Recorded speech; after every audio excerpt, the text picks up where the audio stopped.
Hello my friend my family, કેમ છો બધા? રેખા જે આમરણિયાના જય શ્રી કૃષ્ણ.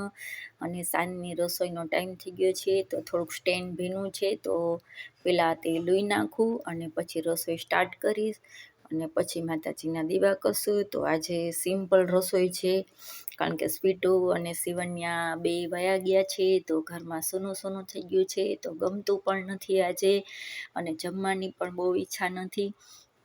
તો એવું નક્કી કર્યું કે આજે આપણે ખીચડી, શાક અને ભાખરી બનાવશું. તો બસ જો ખીચડીને ધોઈ અને કરું છું. અને ઘણા લોકો ખીચડીને પલાળી દે છે વહેલી, પણ અમે અત્યારે મોડું નક્કી કર્યું એટલે પલાળેલી નથી, સીધી ડાયરેક્ટ બનાવું છું. તો પણ કેવી થશે તો જોજો. અને આજે બસ વારે વારે થોડી વારે સિવન્યાની યાદ આવી જાય છે. આખો દિવસ નાની નાની કરતી હોય, મામું મામું કરતી હોય, એટલે ગમતું પણ નથી. અને મેં જો ખીચડી કરી છે, તો એના મોટા આવા મારા 2 ગ્લાસ છે, એ ભરી અને પાણી નાખી, હળદર મીઠું નાખી અને ગેસ ઉપર ખીચડી ચડાવી દઈશ અને ધીમા તાપે રાખી દઈશ, એટલે ખીચડી બહુ સરસ થઈ જશે. અને પછી હાથ ધોઈ અને માતાજીના આપણે દીવા કરશું. અને દીવા થઈ જાય પછી આગળની ભાખરી કરવાની છે, તો એ કરશું. અને પછી આપણે શાક બનાવશું અને બધું તમારી સાથે સાંજનો બ્લોગ આજે હું શેર કરું છું. અને પ્લીઝ લાઇક, શેર અને સબસ્ક્રાઈબ જરૂરથી કરજો, બિલકુલ ભૂલતા નહીં. મારા વિડીયો તો જોવો છો, પણ લાઇક તમે કોઈ કરતા નથી, તો પ્લીઝ જરૂરથી કરજો. ચાલો દીવા કરશું.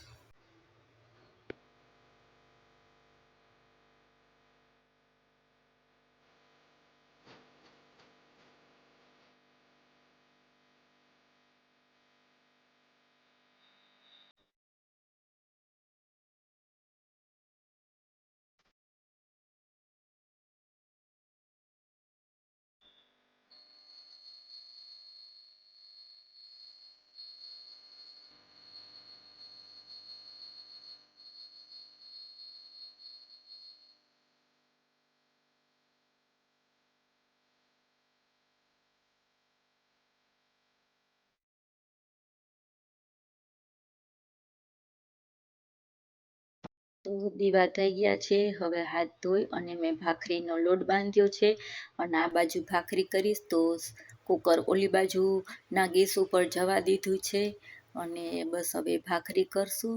અને આજે જો થોડોક મૂડ પણ ઓછો હોય એવું લાગે છે, છોકરીઓ વગર ગમે નહીં, પણ શું થાય, એના ઘરે તો એને જવું જ પડે. હમણાં થોડાક દિવસ વધારે રોકાણી એટલે વધારે લાગણી થઈ જાય, 1-2 દિવસ એવું થશે. અને બસ વિડીયો કોલિંગમાં હમણાં થોડી વાર પહેલાં એની યારે વાત પણ થઈ હતી, તો બહુ જ મજા આવી, રમાડી અને પછી જોઈ લીધું એનું મોઢું, તો મજા આવી ગઈ. અને બસ જો ભાખરી પણ આપણી રેડી થઈ ગઈ છે. અને આજે થોડો વરસાદ પણ અત્યારે થોડો આવે છે, તો દીપ એમ જ કહેતો હતો, મમ્મી વહેલી ખબર હોત કે થોડોક વરસાદ આવે છે તો આપણે ભજીયા બનાવત. મેં કીધું ના વાંધો નહીં, આપણે કાલે બનાવશું, તને ઈચ્છા હોય તો કે હા બરાબર છે, આજે કે સાદું જ ખાવું છે, એટલે આજે સાવ સિમ્પલ થાળી કરી છે. અને જો પ્રેશર કુકરમાંથી ખોલું છું, પ્રેશર નીકળી જાય એટલે, તો જોઈ શકો છો કેવી ખીચડી થઈ જાય. આપણે પલાળી પણ નથી, તો પણ ખીચડી સરસથી એકદમ ચણી અને મેણ જેવી થઈ ગઈ છે, બહુ જ સરસ. અને અમારે બહુ ઢીલી ખીચડી ન ખાય, એટલે અમારે આવી જ ખીચડી જોઈએ છે. ઘણાને ઢીલી ખીચડી જોતી હોય.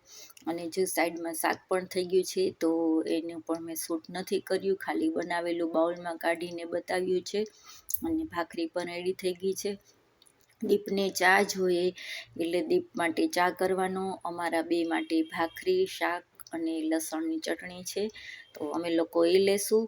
અને દીપનો 1 કપ ચા કરવાનો છે. અમારા ભાઈને ચા વધારે ભાવે છે, તો ભાખરી હારે એને ચા ભાવે છે, તો એના માટે હજી ચા પણ બનાવીશ.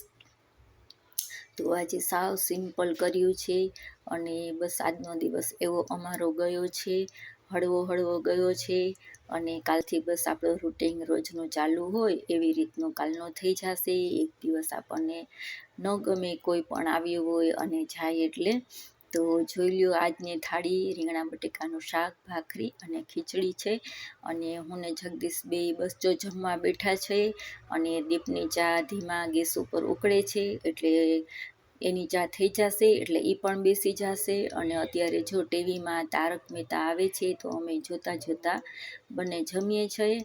અને બસ આજનો અમારો આવી રીતનો વિડીયો છે. પ્લીઝ લાઇક, શેર ને સબસ્ક્રાઈબ જરૂરથી કરજો. Bye bye.